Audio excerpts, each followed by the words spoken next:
Hey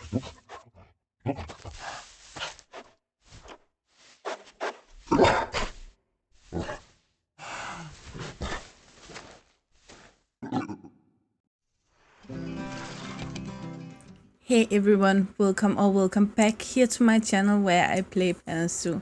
My name is Nisse and today I'm gonna make the video I have dreaded the most. So hopefully you're gonna welcome it, but first of all, I don't know anything.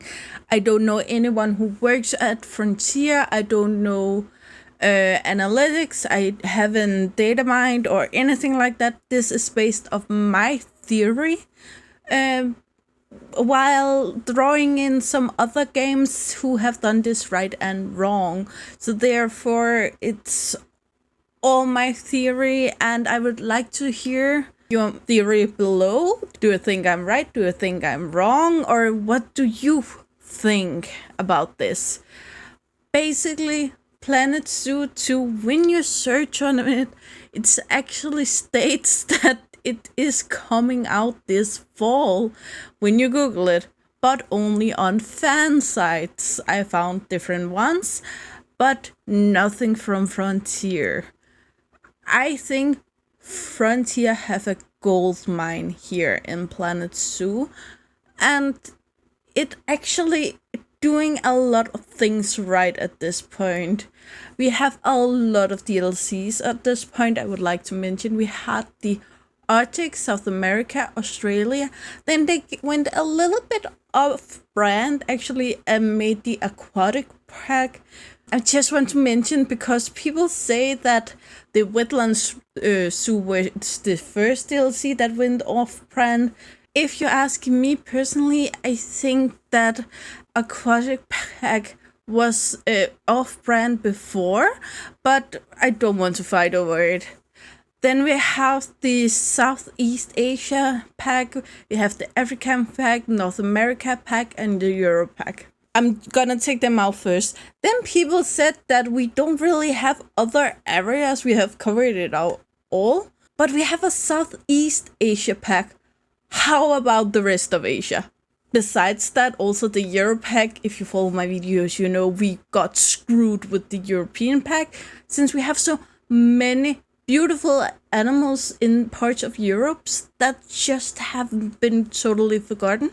When I try to build areas that reminds of my home, for instance, in Luca Family Zoo, I built a forest area. I had to use all mods. We have the European fellow deer, but that was pretty much it. The rest of it was mud, because all of the beautiful creatures we have in Denmark don't exist in Planet Zoo. So we still have a lot to work on at this point.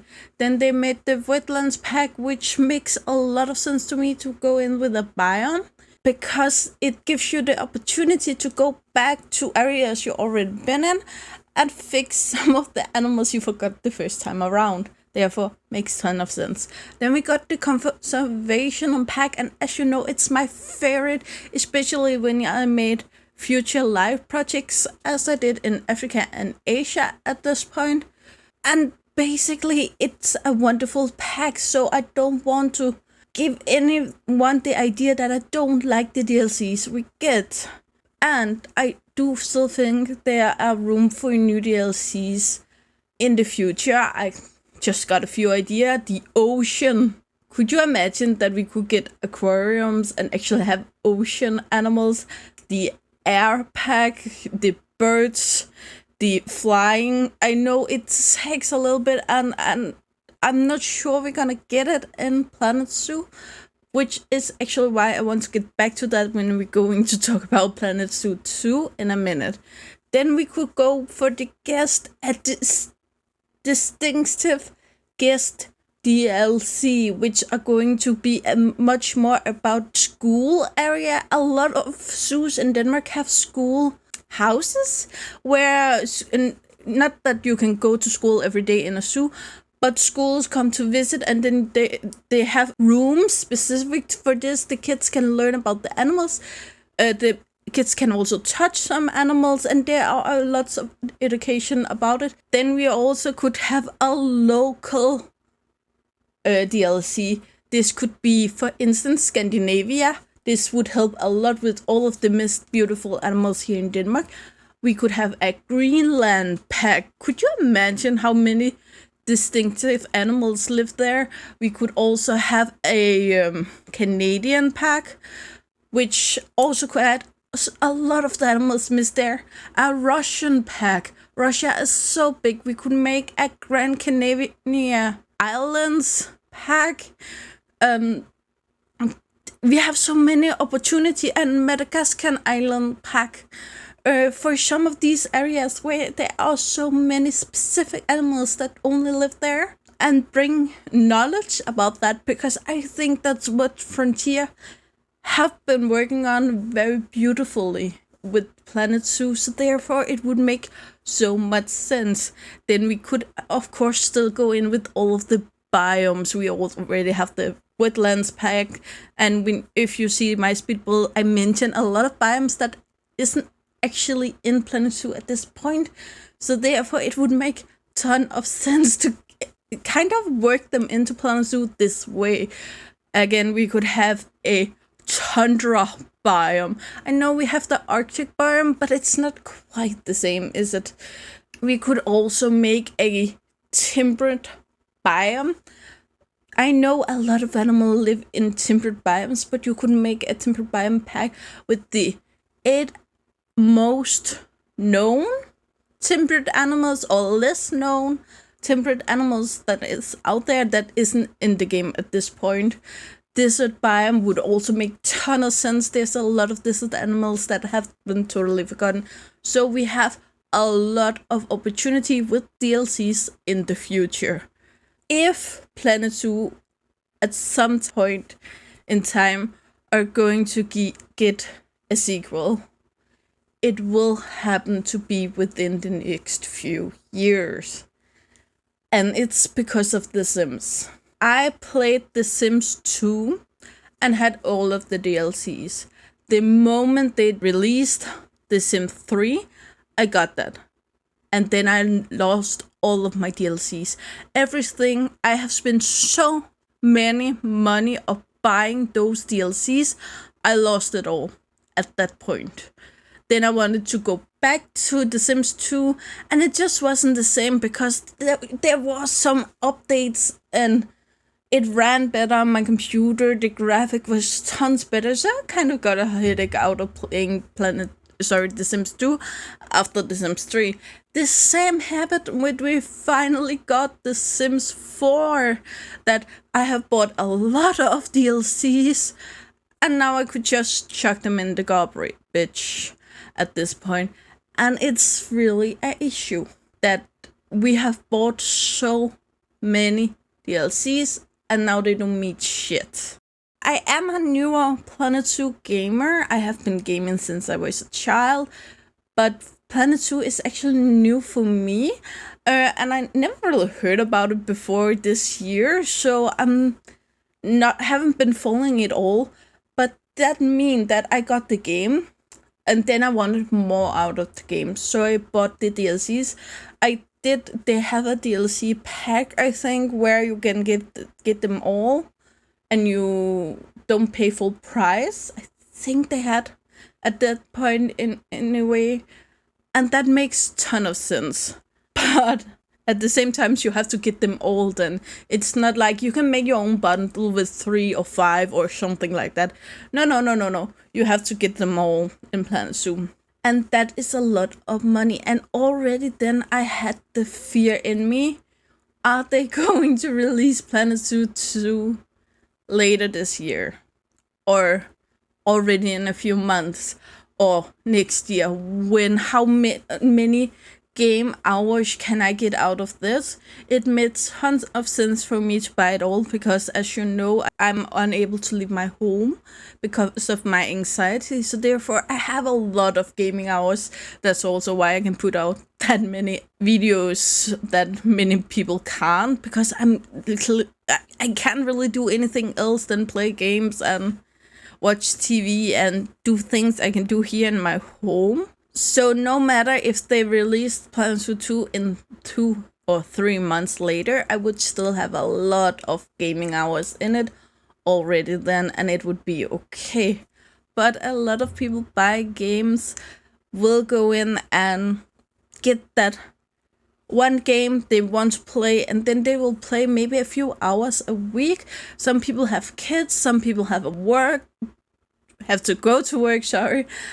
Some people have other activities during the week. They go to sports, they go in collectors club or something like that. So a lot of people don't have the same amount of time to use in a game. And then would you use a lot of money on a game that you only are going to play for the next few months? So therefore, first of all, if Planet Zoo are going to, or Frontier are going to release Planet Zoo 2 at some point, I believe we would have knowledge about it earlier than we have about the DLCs. The DLCs give us about a month, maybe a month and a half to talk about them, get into it, be excited, and then they come. But a new game would need longer time to give us the chance to actually know about it. Also because they don't want to be the big bad company that only are going to draw all of our money out. So therefore, I don't expect Planet Zoo or Frontier to release Planet Zoo 2 within the first couple of months. I want to firmly say that. But I do actually think they are in the works. First of all, Planet Zoo have made so much money. They have released more DLCs that they initially planned. This have been shown by data mining, not by me, but by more capable people. And the thing is that DLCs is all cheaper than a new game, both for us, the consumers, but also for Frontier.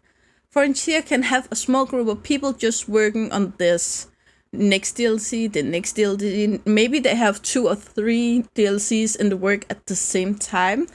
And kind of have a timeline like that laid out. Maybe they have the next year we're gonna release that, so we're gonna work on that, and then when the group that worked on this is done, then they are gonna move on in some way, which again would make a ton of sense. But they need a much smaller group. A new game would need everything to be new. A DLC, you can see that basically a lot of the DLC animals are copies of all animals we already have. We have a Przewalski's horse. We already have a zebra. It's not the same animal, no, but it uses a lot of the same features. We could also get a platypus, completely new. I want to stretch that. The axolot, yeah, but it uses a lot of the same features as any other exhibit box animals. Well, what a buffalo, for instance. We already have a buffalo in Africa, and we also have the American bison, and we have also a lot of these different kind of deers, gazelles. Can't remember all of the names for them, but those groups of animals use so many of the same features, so they can reuse old stuff to the new DLC. And the base coding is there, the base animation is there. It's small tweaks here and there, but they don't need to build it all from scratch. Therefore, it's way cheaper. Another good thing is that it keeps the customers around. Basically, every few months we get something new. Either we can talk about the next thing, or we get the next thing. It keeps us around and gives us the feeling that Frontier is listening to us. It gives us the feeling that Frontier haven't forgotten the game, and therefore we shouldn't either. And it can give us this new feeling all of the time, where if they made a new game every single time, we wouldn't be able to give it as frequently. However, a new game, though it is more expensive for Frontier, it is actually cheaper for us. I know normally a DLC is cheaper than the base game, but you get so much more in the new base game compared to what you get with the DLCs. Again, you get all of the coding, you get all of the animation, you get all of the visuals, everything is new. So therefore you get a lot of new stuff, where the DLCs you get a few new stuff. Again, I like DLCs, but I don't want Planet Zoo to die out the way I know me and other The Sims players at some point we just reach. I don't want to do it anymore, because the only way to get new stuff is to buy the DLCs, and I keep throwing money at it, and at some point all of this will be destroyed anyway. So we don't want anyone to distract the customers and pull it away from the game at this point. Though we also have a few things with Planet Zoo that have been an issue from day one. You probably gonna think about a few more than I am. I have spent a week trying to remember it all, but you know, when you try to remember stuff, you always forget it. And when you don't try to remember, then you have it all in your head and you have nowhere to write it down. So I'm gonna try to cover the most here, but of course, if you have something I forgot, please write it in the comment sections below, because we all want Frontier to give us this next super game. And honestly, it's not gonna be a super game, but we want a good game. And I think they can deliver that. First of all, we're gonna fix the coding. Clean up the coding, new coding. Because we have issues that stem from the base coding. For instance, game crashes. And there's a few things where they crash. Of course, you can crash the game with a mod that haven't been updated, and then your own fault. I'm not gonna talk more about that here today. It's just something I wanted to mention. But we also I have half of the times I start off my games, I need to start it up 2 or 3 times because it's just crash. And besides that, when I load out in a zoo, especially a big zoo like Future Life Asia, is a pretty big zoo for my computer at this point. So half of the day I try to load that game, it crashes. So first I need to start the game up a few times, then I need a few tries to actually get into the game, and then I can play. Then we also have that sometimes when we get new DLCs and the free updates, things just crash for some people and not for other people. And I know it's something Frontier works on, but with a newer code, it would probably help. At this time, I know Planet Zoo isn't that old of a game, but it is actually pretty old when you think about how many new things already have been discovered coding-wise since then. Again, I'm not a coder. I don't have any special knowledge about that.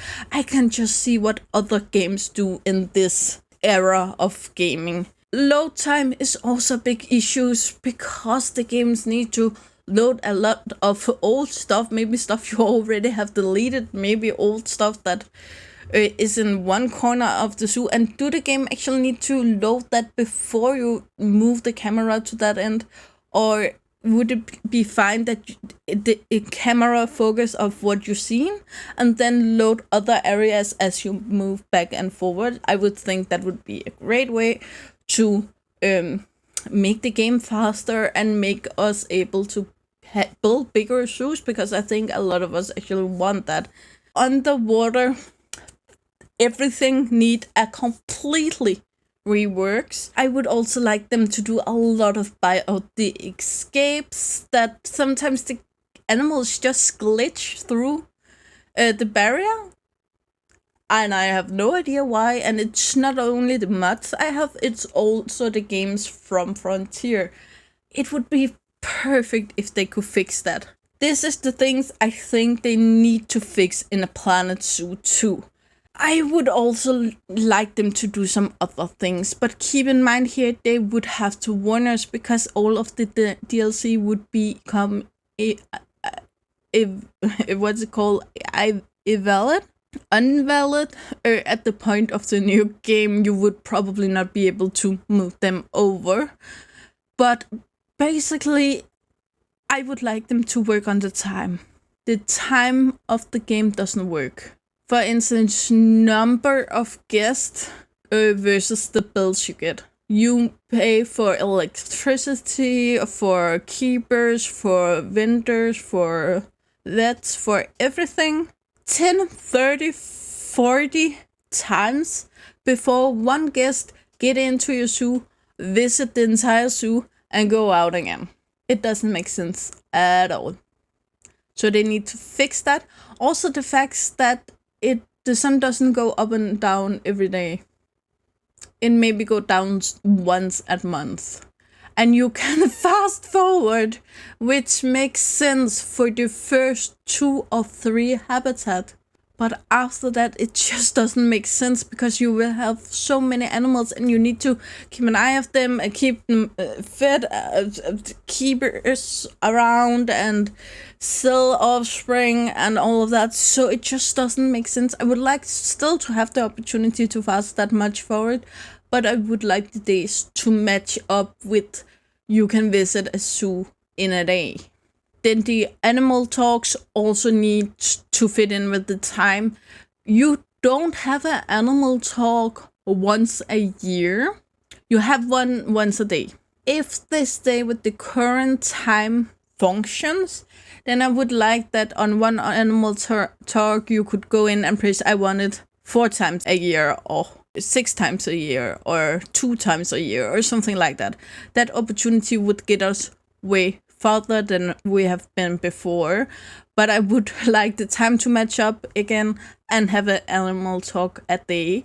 Maybe you could say like in the winter we only do it these months because it would make sense. We would have more guests in those months and that kind of stuff. Then I would like to have a more meaningful bills. Make me be able to go in and look through the bills, like where overall bills, what can we save money on, where would we like to use more money, more than just adding how much salad there is in a burger or how much ice there is in a soda or how good the food should be for the animals. Then we have the electricity thing, and again this runs into bills again, but I don't understand why when you build a bigger building no one have figured out to get a wire from one end of the building to the other end. You need some kind of electricity, again solar panels or generators or something like that. If it's a long building and both end, and sometimes if it's a really long building you need 3 of them. Instead of just saying, okay, this is a building, so just a part of the building should be within that. I would also like that you could have generators at the edge of the zoo, and since then the generator are able to give this much electricity, so therefore you can pull wires to the entire zoo, but it will be like so many vendors, for instance, because vendors need electricity too. I don't think they do in the game, but they do in real life. For every 10 meters of a ride, you need so much electricity. For every 10 meters of a electric barrier, you need this much. For every single heater or cooler system, it takes this much electricity. So instead you could have all of the electricity on one side. You could have like a solar panel park, which are quite normal here in Denmark, I know, or windmill park or something like that. And then you could draw in the electricity with wires. I don't know any zoos that actually have generators placed around the zoo. It doesn't make any sense. It makes sense with the water systems because especially the heat regulators, you don't want the water to become too cold or too hot from the machine and out to the water where it should be. So it makes more sense. But with electricity, we live in 2022, it would make so much sense to be able to just draw a wire underground. But apparently Frontier haven't figured that out yet. But hopefully they will. Again, buildings, rooftop solar panels. I know a lot of builders build them themselves. You can also get a few of them in the workshop at this point, but they aren't functional. I have tried a few times to build the solar panel we have up so it fits in the rooftop, but then when the mechanic go up there, then he needs to stand halfway through the roof, and it doesn't works well. So basically, give us rooftop solar panels. Again, when we make these big buildings, just fill it all up with solar panel, and then from there draw the power out in the zoo. Would make so much sense. And then also with buildings, I would like barriers to be connected to floor and roof, because at this point you can actually place a habitat on top of the habitat. You can actually do that, but you need terrain in between. Not always how it works in real life. So I would like to be able to say the bottom, and you have these 3 different choices with barriers, where one is flat top, for instance. Then we just set a what's it called, a one of these, can't remember what they call, but then you could just press connect to roof, and then you build a roof. Or you could say barrier top is the roof, so if you build a barrier that is 4 meters high, for instance, I would normally use the null barrier.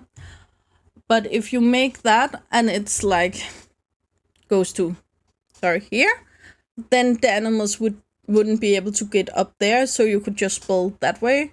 And then I would like it to say the bottom of the barrier is here, so therefore I can have a habitat beneath.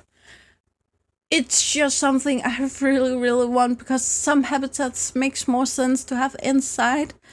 And to utilize a building, it would make a ton of sense. Also, if you have a restaurant on the second floor, second floor, and then you would have some kind of small habitat maybe up there, maybe a tortoise habitat or something like that, that the kids can go and look at while the grown-ups are done eating.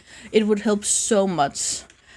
Then next on my list, yes, my list is long, but we are getting to the end, I promise. Types of zoos. We only have zoos at this point, and I would like there to be multiple different zoos that give you different rules. For instance, normal zoo is what we have now.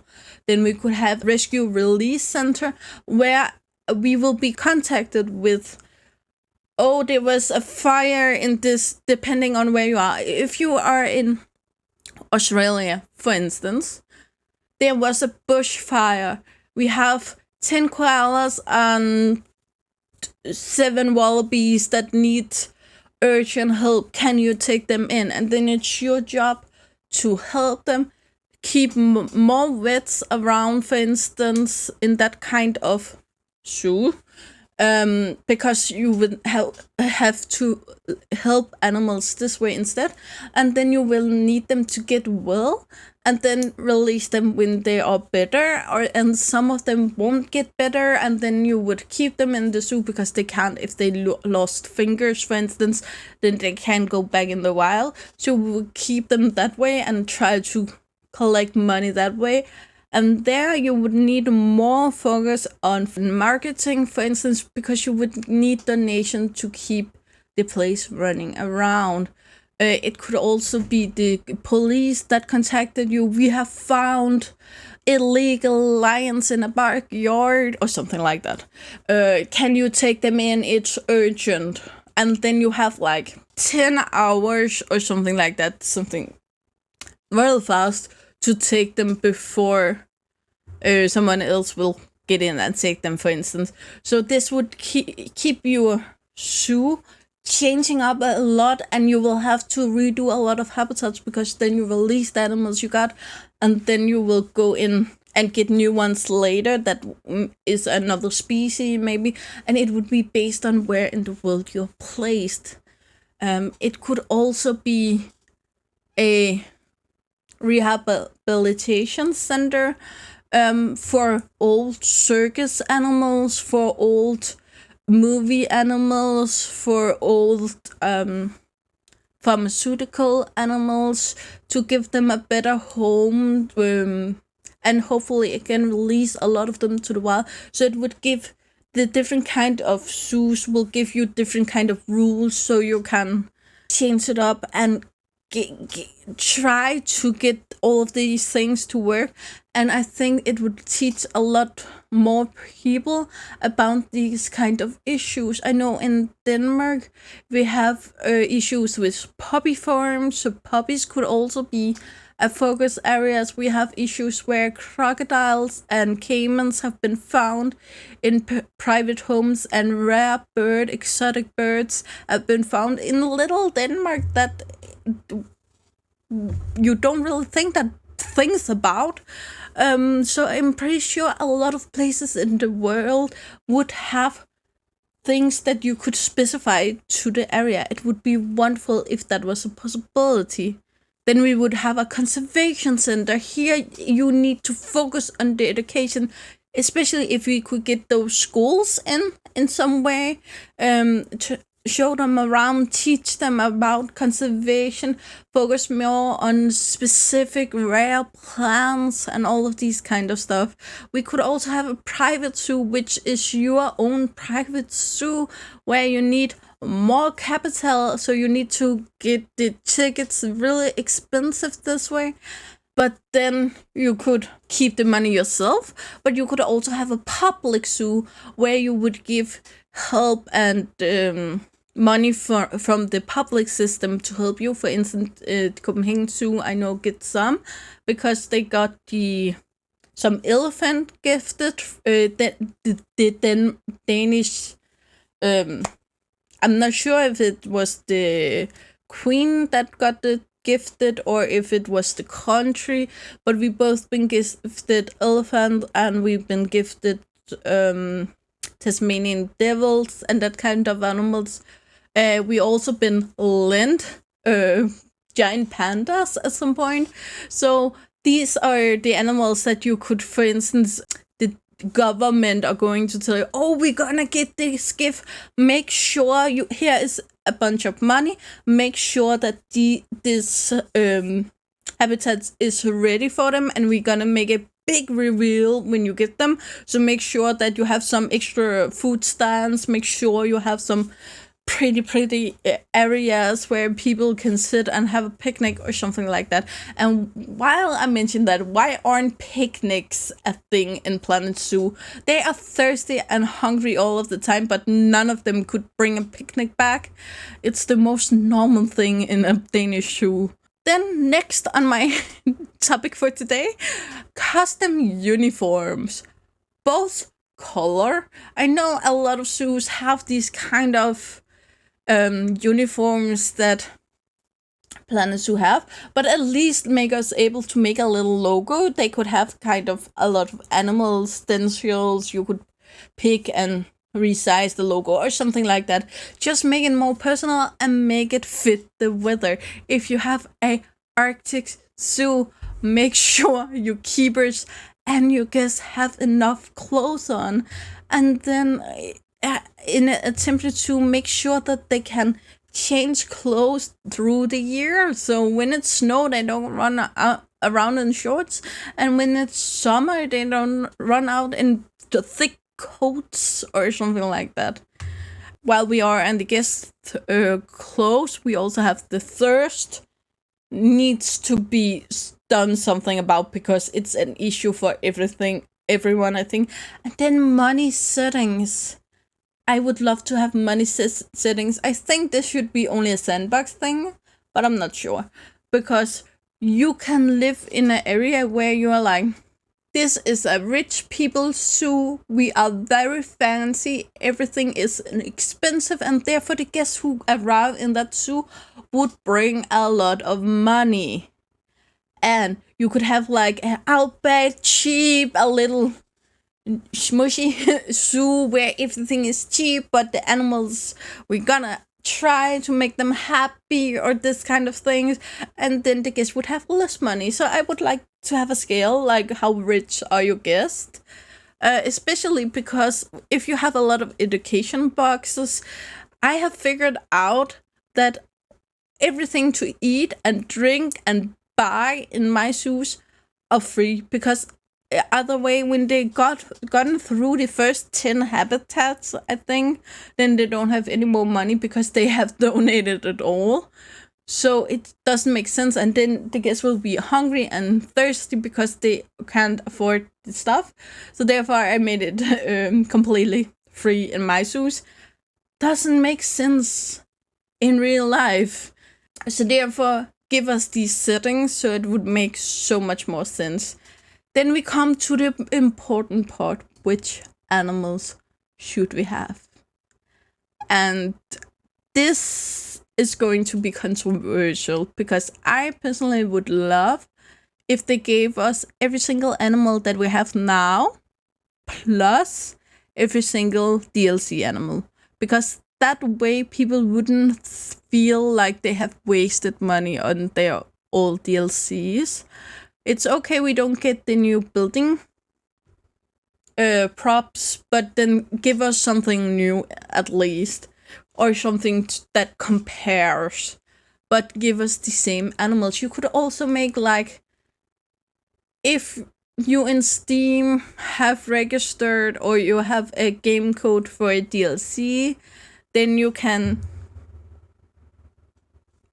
some way code it into the Planet Zoo 2, so you will be able to bring over the animals that you already had. And then I actually think they should plus at least 5 animals to make people feel like it is the new the money worth changing to Planet Zoo 2. But we are not gonna get that. I would love it to be like that, but we aren't, because Planet Zoo lives still because of the DLC, so they need to be able to give us DLCs. I also think that there are a lot of animals that always are in a zoo that isn't in the game at this point, which is kind of weird. And then I think some of the animals could be changed out with similar animals. For instance, the timber wolf, you could swap that out with the Eurasian wolf, the Arctic wolf. Sorry, we have the Arctic wolf, tundra wolf. So we still got the 2 wolves in the game that we already have, but we're gonna swap them so it's 2 other wolves. We're gonna take the bears we already have in the game and swap them out to some other bears that could be a new build on it, which would work perfectly. Please tell me in the comment section below which animals you think is the most important. I don't want the entire list down there, but which animals, let's say 3 or 5 animals, you think is a must-have for you to use the money on Planet Zoo 2 instead of just keep playing Planet Zoo 1. Then we have the plants, and here I see so many things we can change. The climbing. All of the climbing is funky in the game. Not only on the plant, but also in the climbable things. So let's switch that up. Let's make, again, back to the coding, let's make something that works. Then we have the seasons. Again, seasons wouldn't affect every single biome. We have the desert. It's a desert pretty much the year round. We have the tundra and tiger areas that pretty much is the same year round. But, for instance, how many times have you made a temperate zoo where it suddenly snow in June? It seems so weird. As I have said before on my channel, I live in Denmark, and I think we are kind of in the middle between tiger and temperate biome. So it would make a ton of sense that they made, again, back to the clothes, make the guests and the keepers and the staff switch clothes through summer and winter, and then also make the plants fit, make the snow come in the winter, let the sun shine in the summer. Rain is all times of year, of course, but makes things make sense and make it fit. Then we have the foliage. When you have built a certain amount of habitats, they start to look alike, and that's because we don't have that much foliage. The modders have made a lot of foliage in the mods at this point, and I would like to see that being integrated better in Planet Zoo 2. Then we have something new, completely new, and this is my wish. I want a breeding program. And this is set up two things that I think Planet Zoo 2 would make every Planet Zoo player wants to play Planet Zoo 2. Multiplayer, and you are able to sell animals before they mature. This would give you the opportunity. They would also need to set off you making this some kind of offline, so it with the AI you play with, but you would also be able to build this in your zoos with your friends, and you would have some way to connect with new Planet Zoo players if you want to play with them, but also search for your specific friend group you want to do it with. This would work very basically, and here I'm gonna put up a graph that shows it up really, really well, if you ask me. Basically, all of these players are going to play with the same animal. This is calculated from animals where you have one male and one female. So if it stays in its own zoo, it will be completely the same genetic as its siblings. If you move all of your female one way and all of your male cubs or babies the other way, it's because I've just been working with cats the last couple of weeks the other way, then by only moving it down one or around one way, then already now we have diluted the blood to 50%. If you then move them further in the system, and this again are made for people who have 6 people in the breeding program. So first time you move your offspring, the blood will be diluted 50%. The next time it will be diluted 25%, and the next place where they would actually meet again, the generation, now it would be diluted to 12.5%. Again, if you put a few more people into that circle, then it would be diluted even more. Of course, Planet Zoo 2 would have some kind of limit to how many people you could have in a breeding program. You could also have a agreed upon deal with your breeding program, so the new blood are always going into player 2, and player 4 is always going to release the offspring. That way you will get new blood in, and they won't really meet their own bloodline that way. It's an opportunity. I don't say it have to be that way, but it's just an opportunity, which I think would be great. Also, because Planet Zoo is a big community, so there would be a lot of ways, both that people would draw in their own friends to the game, but also to meet new friends this way. And then again, if I had a breeding program for my tigers, we're just gonna say tigers now, not to confuse anyone, but if I choose my habitat and says my females are always going to that gamer A, my males are always going to gamer B, then the day the cub is turning mature, growing up, the keepers would know what to do. They don't need my help. The what's it called? The people that runs around with the boxes would just come collect it and move it on. And maybe in our group we already agreed on a price, so therefore it would just work automatically. Again, this would also need some kind of offline conversion. mainly because I know I wasn't allowed when I was a child to play online games with other people, so we will need to make this accessible for everyone. So therefore, it would just makes ton of sense this way. I think this is a huge missed opportunity in Planet Zoo, and I would love to see it being implemented in Planet Zoo too. For some animals, you may not be able to find a breeding program, or maybe you aren't interested in breeding programs, then I would like Planet Zoo to have an in-game opportunity to click a tab and just write, I have this tiger cub with these stats. Bidding starts at something, and then it's up for until the cup matures, and then it will be automatically shipped to the biggest highest bidder.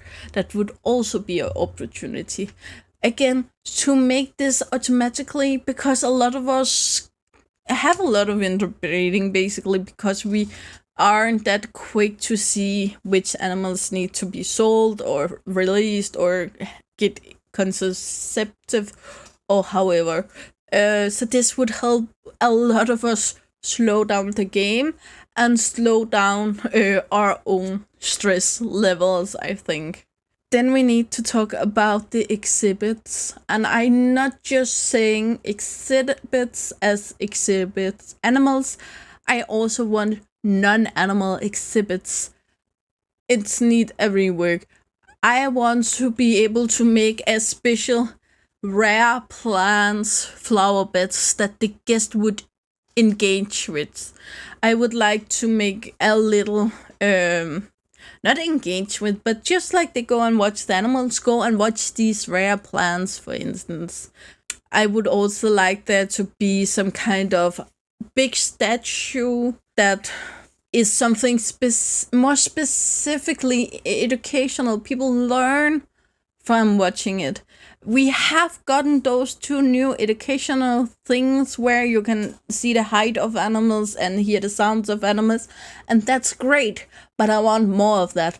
I want to be able to put a taxidermy lion and people would go and look at its teeth, for instance, and make this more educational areas, because Planet Zoo is in its core an educational game.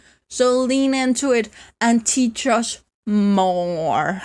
And again, the exhibit boxes, I don't even want to talk about it. Why can't I have water turtles in just a little dam? Why can't I just make a tiny dam of water, tiny little lake or something like that, and pull these water turtles down there? I don't even want to talk too much about it, but make a barrier for 10-20 centimeters and make these small animals fit in these small barriers. Also, a lot of the exhibit animals could actually live together and therefore form a bigger habitat than these small 4x4 boxes. Again, big wish from my side, and I think most Planet Zoo gamers agree, not necessarily on how to implement exhibit boxes, but that they need a rework. I'm not gonna get any more into it. I've been talking way too long already. Then we have the water, we have the terrain, and we have the paths. If we start with the path, I hate the pathing system. I hate it. I want to be able to take that curb. You know, you can click on and off curb. I would like to be able to take a curb and form something, make it round or make some kind of shape, and then just press fill in with path. That would be perfect. I want that. I still want to have these 4 meters, 2 meters. Why don't we have 2 meter path? Some viewing areas wouldn't need more than 2 meters, to be honest. But really, give me the opportunity to kind of draw. Here I want the path system and I'm blue path. I want that. because a lot of us want these big open areas, for instance, a shopping corner, restaurants, something like that. Give us the opportunity. Then we have the terrain. When I build a tropical zoo, for instance, why can't I buy desert sand and put in a desert habitat? A real zoo would go out and buy that goddamn sand and put it in the habitat. They wouldn't just, oh, we're gonna get the normal sand from a beach or something around here. We would go in and say desert sand. So therefore, when we have all these clickety clicks on the habitat, pick the habitat, click.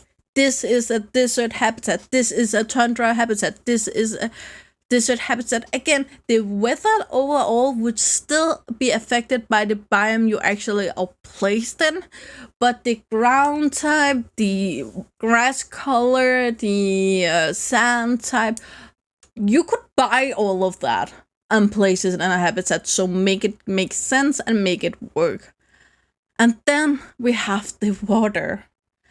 That needs a rework. We need aquariums. I have mentioned that before. We need aquariums and we need fishes.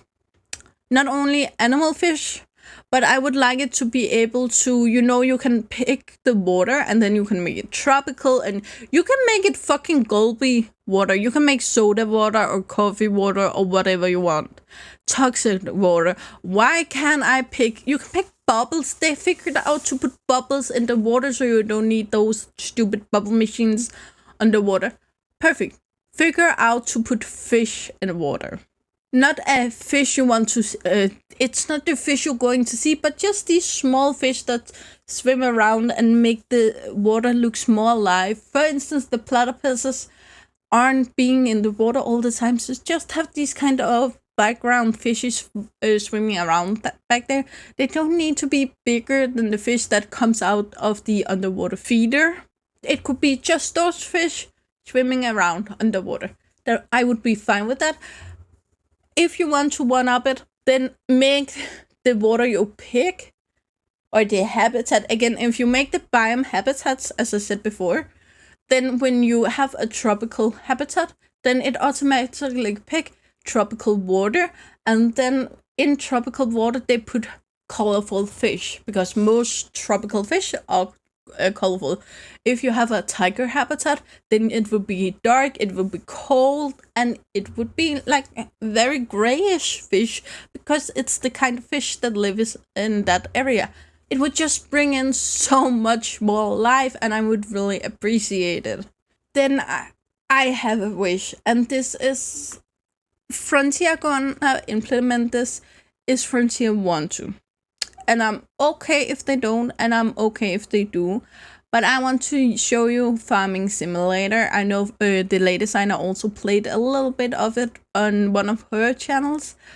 But in Farming Simulator, you can basically just press this button and then you get all of the downloadable possibilities. That's also, you can go in here and get the DLCs. But it's also mods, and all of these mods have already been through EA games, so they work. When you get a new update in the game, the mods already been updated for it, and it just works. You don't need to go on different websites. You don't need to find a back way in this folder and this folder, and then you need to put it in that folder to make it work. You would just be able to click and then have it. Wouldn't that just be amazing? I understand games that don't endorse mods. It's a lot to keep an eye on. And it's a lot work to do. These modders, especially for Planet Zoo. Have you seen how many mods they make every single week? It's amazing. And I love them for it.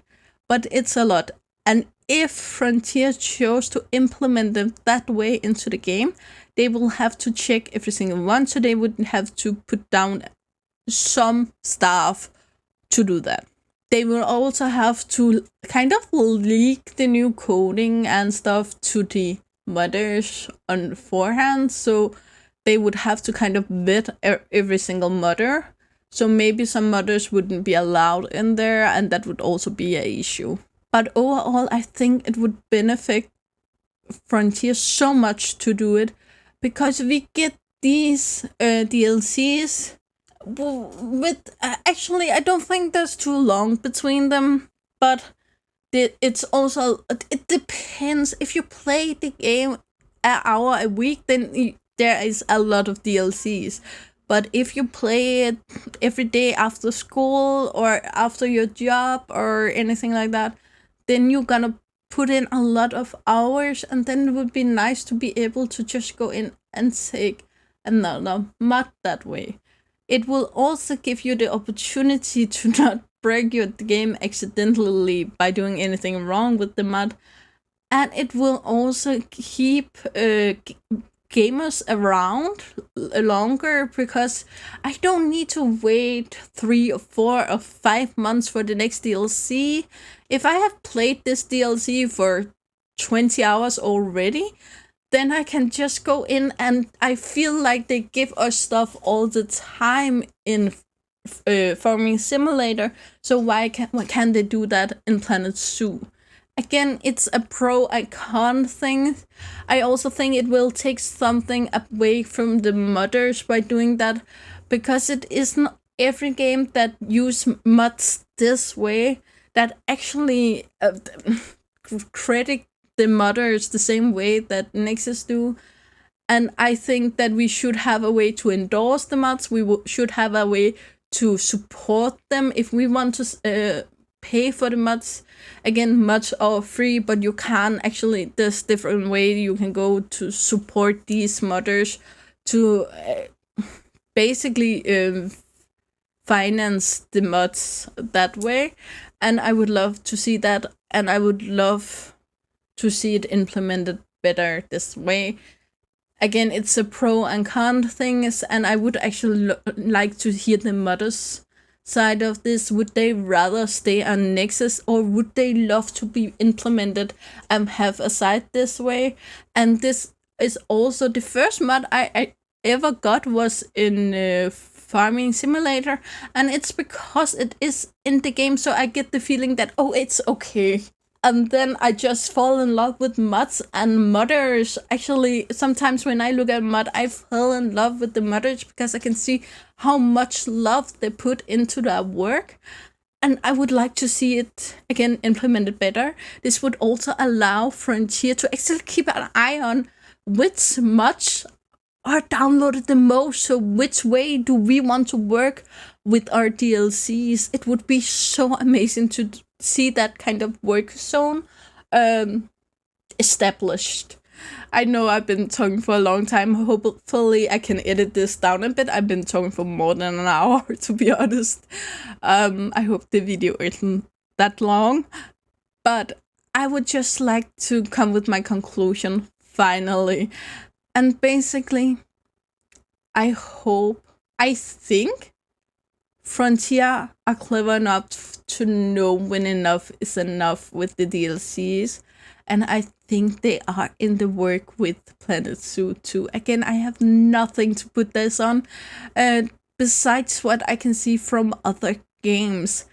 I don't think it comes out this year, honestly, because of where we are. And I think they will need to establish it in the players that it is coming. You are going to get a bunch of new stuff. You're gonna love this. This would take time to do, because you don't want just to waste money over here and lose everything you already used money on.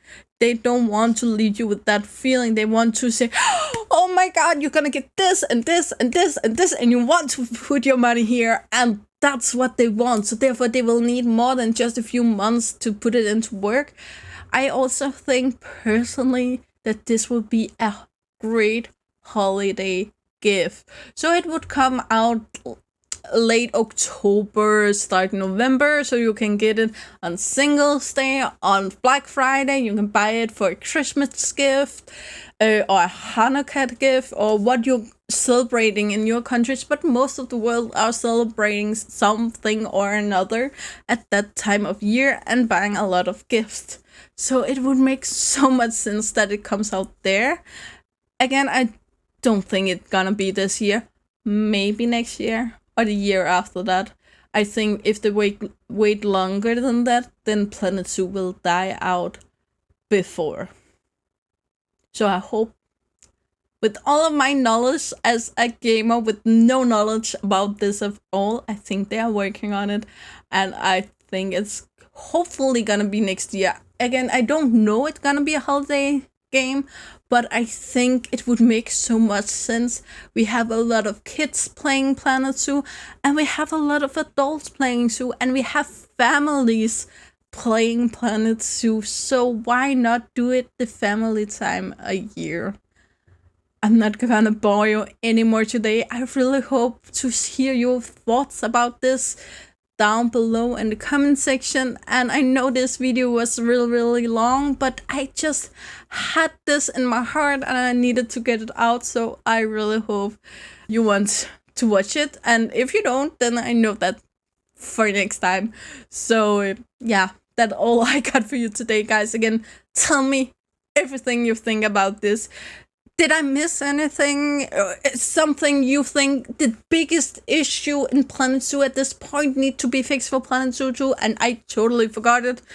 Tell me about it. And you know the drill, guys. Like, subscribe, and turn on the bell notifications so you know the next time I upload a video. I really hope to see you again, either in the comments below or in the next video. Bye, guys.